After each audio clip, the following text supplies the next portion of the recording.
Hi hello నమస్తే welcome to our channel. నేను మీ నాగతేజ.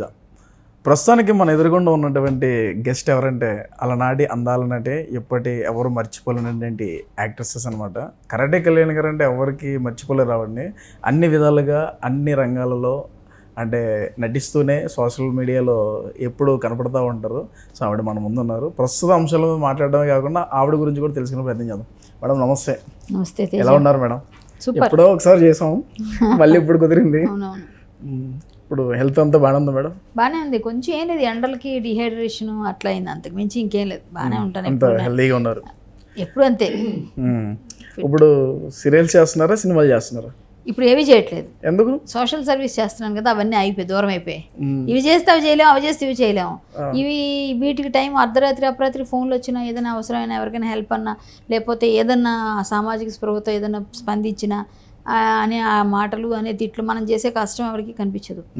నా వృత్తి కూడా పక్కకి వెళ్ళిపోయింది ఒక టైంలో. ఇప్పుడు ఇలాంటి వాటిలో పడి కొన్నిసార్లు ఇప్పుడు మళ్ళీ నేను కొత్తగా ఏమైనా స్టార్ట్ చేస్తే మళ్ళీ చేయాలి. ఇంతవరకు చేయలేదు, మళ్ళీ తర్వాత వీటితో బిజీగానే ఉన్నాను, రాజకీయాలని అవన్నీ.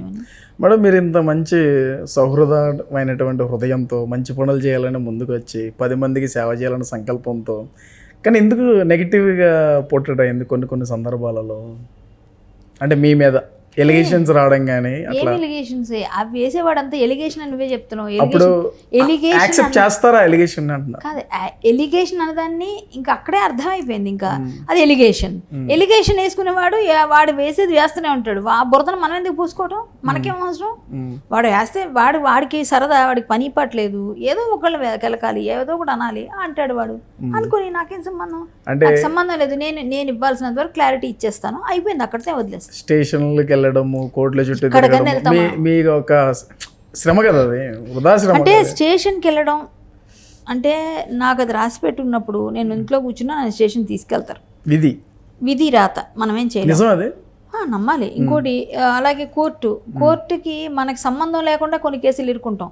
అది ఒక కేసు ఒకటి ఉంది నాకే ఇప్పటికీ ఫన్నీ కేసు. అది ఫన్నీ కేసు అంటే ఫేస్బుక్లో ఒక అమ్మాయి చనిపోతే మన బిఎన్ రెడ్డి దగ్గర, మీకు అందరికీ తెలుసు, సెన్సేషనల్, పవన్ కళ్యాణ్ గారు కూడా వెళ్ళారు అక్కడ, డిప్యూటీ సీఎం, ప్రతి ఒక్కరూ మాట్లాడారు అమ్మాయి కోసం, ప్రతి మీడియా ఛానల్స్ ప్రతిదీ వదలగొట్టారు. 1 వీక్ అదే పని మనకి అందరికి.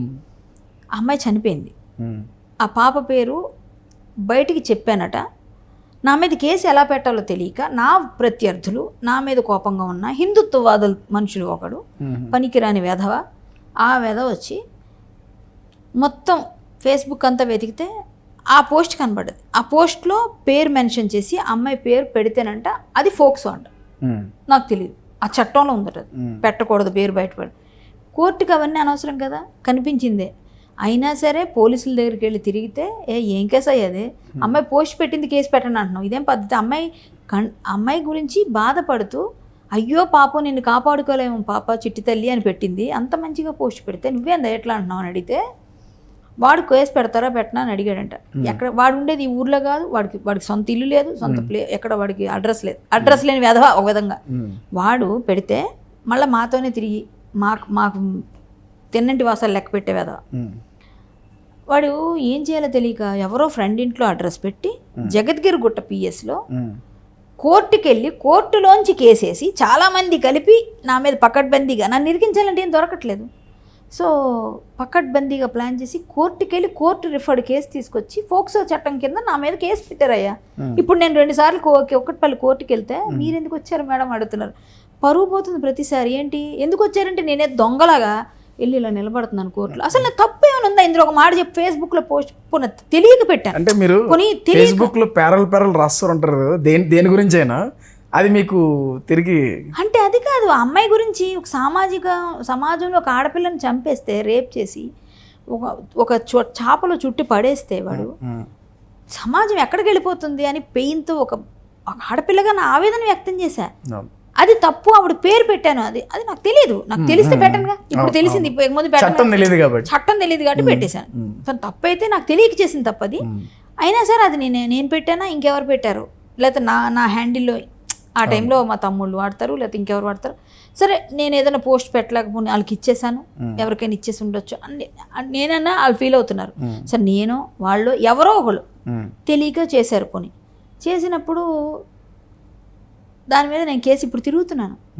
సో అప్పుడు ఇప్పుడు ఉంది కేసు, ఇప్పుడు మళ్ళీ నాకు వేస్తూనే ఉంటారు, నేను తిరుగుతూనే ఉన్నాను. ఇదా నా పరిస్థితి ప్రతిసారి. ఇప్పుడు 2వ తారీఖున 3వ తారీఖున రమ్మని చెప్పి మొన్న చెప్పారు. మనం చేసిన తప్పే, నువ్వు సింపుల్గా ఇది సిల్లీ కేసు కాదా అంటే నాకు తెలియకుండా సంబంధం లేకుండా ఇరుక్కోలేదా అంటే దారిని తీసుకొచ్చి రాసుకొని పూసుకొని కంపెనీ నెత్తి మీద వేసుకున్నట్టు అయింది. సేమ్ ఇప్పుడు అదే నా పరిస్థితి, చాలా వాటిలో అదే పరిస్థితి. కాబట్టి మంచికి రోజులు లేవమ్మా. మనం మంచిగా నిజాయితీగా నిర్భయంగా మాట్లాడితే శత్రువులు తయారైపోతూ ఉంటారు. శత్రువు ఫ్యాక్టరీ తయారవుతుంటుంది. ఒకటి కూడా కాదు, ఫ్యాక్టరీ. మన వెనకాల మనకు తెలియకుండా వెనకాల మాట్లాడుతూ మన ముందు మంచి నవ్వుతూ అన్నవాడే వెనకాల గోతులు తవ్వుతూ వెనక బ్యాక్ స్టాబింగ్ చేస్తూ చాలా చాలా చాలా ఉంటాయి. అది మనం ఖచ్చితంగా ఫేస్ చేస్తాం. నేను ఎక్కువ ఫేస్ చేస్తాను. యథార్థవాది, లోక విరోధి. సో నేనేమంటానంటే నేను అందరినీ మెప్పించలేను, అందరినీ ఒప్పించలేను, అందరినీ అన్ని విధాలుగా నేనేమి చేయలేను. సో జరిగేది జరిగిపోతుంది, జరుగుతూనే ఉంటుంది. నాది ఇవే తీసుకున్నానా ఆ దారిలో వెళ్తుంటాను నేను. పక్కదారులు, అడ్డదారులు, ఆ దారి ఈ దారి, మళ్ళీ యూటర్న్లు అన్నీ ఉండవు మనకి. వెళ్ళటమే. తప్పు చేశానా ఒప్పుకుంటాను, తప్పు లేదా కామ్గా ఉంటాను, అంతే. మేడం, మీరు భరతనాట్యంలో ప్రావీణ్యం పొందిన వ్యక్తి. భరతనాట్యం చాలా బాగా నాట్యం చేస్తారు. దానితో పాటుగా కరాటీలో కూడా మంచి ప్రావీణ్యం పొందిన వ్యక్తి. ఆ తర్వాత సినిమాల్లో చేయాలి, సినిమాలలో రాణించాలని ఒక మంచి ఉద్దేశంతో అందరిని మెప్పించాలి, అభిమానులు చేకూర్చుకోవాలి అనే దాంట్లో మీరు సినిమా రంగంలోకి వచ్చారు. సినిమా అంటే పూర్తి స్థాయిలో ఏదన్నా ఒక చిన్న ఇన్సిడెంట్ జరిగితేనే అక్కడ నుంచి బ్యాటరీ మార్క్ స్టార్ట్ అవ్వడం, అక్కడ నుంచి ఆఫర్లు తగ్గడము ఏదో జరుగుతూ ఉంటుంది. మరి మీరు ఆ జాగ్రత్త ఎందుకు తీసుకెళ్ళిపోయారు? ఇప్పుడు మీ ఉద్దేశం ఏంటంటే మీరు ఈ క్వశ్చన్ డైరెక్ట్గా అడిగితే డైరెక్ట్గానే అడుగుతున్నాను. అంటే సినిమాల్లో నటించాలనే తాపత్రయం ఉన్నప్పుడు సినిమా మీద ఫోకస్ చేయకుండా వేరే వాటి మీద, అంటే మీరు ఇప్పుడు చెప్పారు కదా కేసు అయింది కదా మీకు, అలాగా అటువంటి విషయాలలో ఇన్వాల్వ్ అవ్వడము, దాని గురించి మీరు మాట్లాడడము, నాది అనుకునే మీ ఆలోచన మీది కాదు, ఇది మాది అనుకునే వాళ్ళ ఆలోచనకు కొంచెం పొందన కుదరలేదు కదా. సినిమా ఇండస్ట్రీలో నా తిండి నేను తింటాను, నా కట్టుబట్ట నేను కట్టుకుంటున్నాను, నేను ఎవరికి పెట్టను, నేను నా ఇల్లు నా సంసారం నాదే అనుకునే వాళ్ళు ఉంటారు అందరూ. నేను అలాగే స్టార్టింగ్లో కొంతకాలం నేను అన్నీ చూస్తుండేదాన్ని. నేను ఎందులో చేతులు పెట్టలేదు, ఎందులో వేలు పెట్టలేదు. కొంతకాలం తర్వాత నేను తట్టుకోలేను. మరీ ఒక స్టేజ్కి వచ్చిన తర్వాత ఒక కృష్ణుడి గురించి ఒకడు ఎవడో కామెంట్ చేస్తే ఒక పాస్టర్, అక్కడ స్టార్ట్ అయింది నాకు బయటకు వచ్చాడు. అక్కడి నుంచి నేను కేసు వేయడం, అక్కడి నుంచి నేను ఫైట్ చేయడం, అక్కడి నుంచి మొదలైంది. ఆ మొదలవడం ఒక ఆవిడ ఎవరో ఇండస్ట్రీ మీద మాట్లాడిన తర్వాత నుంచి అది పెద్దదైంది. అక్కడి నుంచి ఇంకా బయటకు వచ్చింది. సో నేను వెళ్ళలేదు, వెళ్ళబడ్డాను. వెళ్ళిన తర్వాత స్టాండ్ అయిపోయాను. ఇంకొకటి ఏంటంటే, నేను ఇండస్ట్రీలో ఎవరో తొక్కేస్తారనో, ఎవరో ఏదో చేస్తారనో, నాకేమీ లేకపోతే బతకలేనను నేను కూడా చాలాసార్లు ఆలోచిస్తాను. ఎలా ఏం చేస్తాం, ఏదైనా చెయ్యాలి, ఏంటిది మనం ఎంతకాలం అందరిలాగే ఆలోచిస్తాం. బట్ మళ్ళీ పుంజుకున్న వేగంతో మళ్ళీ ముందుకెళ్తాను. నేను ఎప్పుడు డిప్రెషన్లోకి వెళ్ళిపోయేలా కూర్చోాలనుకోను. నాకు ఇవ్వరు ఆ సినిమాలు మానేనివ్వండి, వాళ్ళే ఒక మంచి నటిని కోల్పోతారు. ప్రజలు ఆదరించే ఒక నటి. నేను సినిమాల్లోకి చెయ్యాలని రాలేదు.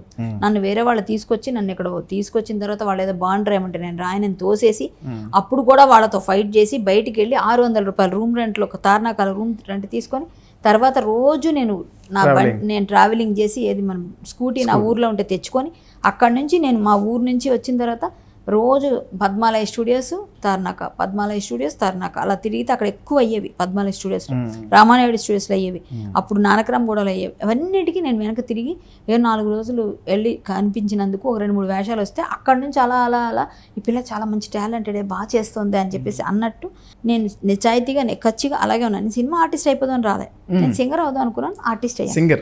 సో నాకు ఇంట్రెస్ట్ అంటే వచ్చిన తర్వాత నేను సింగర్ నాకు మామూలుగా నాకేం తెలుసు అన్నది నాకు తెలుసు కదా, నేను పాటలు పాడగలను, బాగా వస్తుంది అని ఫీల్ అయ్యాను తప్ప సినిమా నటిస్తానో లేదో అని భయం ఉండేది.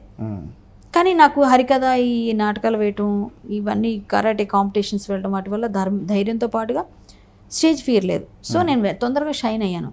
అంతేగాని మనం ఎప్పుడు ఎవరికి ఇది చేసి కాళ్ళు పట్టి ఒత్తి బతిమాలి అలా లేదు. అలాగే ఇప్పుడు నాకు ఎవరు ఇవ్వకపోతారా, నన్ను తొక్కుతున్నారా, భగవంతుడు ఇష్టం. నేను ఇవ్వకపోతే మానేని, నా ఆర్ట్ ఫామ్ నాకు ఉంది, నేను పాడుకుంటాను, నేను చేసుకుంటాను. లేదా నా తమ్ముడు నేను మేమందరం కలిసి మా ఫ్రెండ్స్ మేము కలిసి చిన్న చిన్న వెబ్ సిరీస్ తీసుకుంటాం, లేకపోతే సినిమాలు తీసుకుంటాం. ఎవరో ఇచ్చేది మనం చేద్దాం. మనకు అంత నాలెడ్జ్ సోషల్ మీడియా వచ్చింది, నాలెడ్జ్ వచ్చింది, మనకి ఎలా చేయాలో తెలుసు, ఏ వే ఆఫ్ అప్రోచ్ తెలుసు, ఏ విధంగా చేస్తే బాగుంటుందో. నేను స్క్రిప్ట్ రెడీ చేసి పెట్టుకున్నాను. మేబీ ఎనీ టైం అది ఓటీటీ ఫిల్మ్ కావచ్చు, లేకపోతే డైరెక్ట్ ఫిల్మ్ కావచ్చు, ఏమైనా కావచ్చు, అవార్డ్ ఫిల్మ్ అయితే ఖచ్చితంగా అవుతుంది. నా ప్లాన్ అది. నాకు ఎవరు ఇవ్వకపోయినా భగవంతుడు ఇస్తున్నాడు అవకాశం, అంతే. అంటే మీరు అంత ఫాస్ట్ గ్రోత్ అయ్యారు, అంతే ఫాస్ట్ షైన్ అయ్యారు, అంతే ఫాస్ట్ డౌన్ఫాల్ కూడా అయ్యారు. డౌన్ ఎక్కడ అయ్యాను? నీకు డౌన్ అయితే ఈరోజు నన్ను ఎందుకు పిలుస్తావు నువ్వు? నాకంటూ ఒక మార్క్ వేసుకున్నాను. అబ్బా అంటే గుర్తొచ్చేది కరాటే కళ్యాణ్, బాబీ అంటే గుర్తొచ్చేది కరాటే కళ్యాణ్, పుల్లం అంటే గుర్తొచ్చేది కరాటే కళ్యాణ్. ఒక ఎన్టీఆర్ సినిమా, ఆది ఫస్ట్ సినిమా చూస్తే దానిలో వాటర్ వేస్తుంటే ఫస్ట్ గుర్తొచ్చేది కరాటే కళ్యాణ్, పుల్లమ్మగా కరాటే కళ్యాణ్, రాజాదిరి గేట్లో పని మనిషిగా కరాటే కళ్యాణ్. మీకు ఎన్ని సినిమాలు చూపించాలి? ఒక వ్యాంప్, ఒక పిఏగా గర్ల్ ఫ్రెండ్లో అలీ గారి పక్కన ఒక కరాటే కళ్యాణ్, ఒక లీలామాల్ సెంటర్లో పని మనిషిగా. ఎన్ని సినిమాలు చెప్పాలి మీకు? నేను ఇన్ని సినిమాల్లో నేను ఇంత చేసి నేను ఇంత ఇది తెచ్చుకున్న తర్వాత ఈ 100 సంవత్సరాల తెలుగు సినిమా ఇండస్ట్రీలో అన్ని పేజీల్లో ఒక పేజీలో నాకు ఒక మూల చోటు ఉంది. నా మార్క్ ఎవరో వేయలేదు, నా మార్క్ నేను వేసుకున్నాను.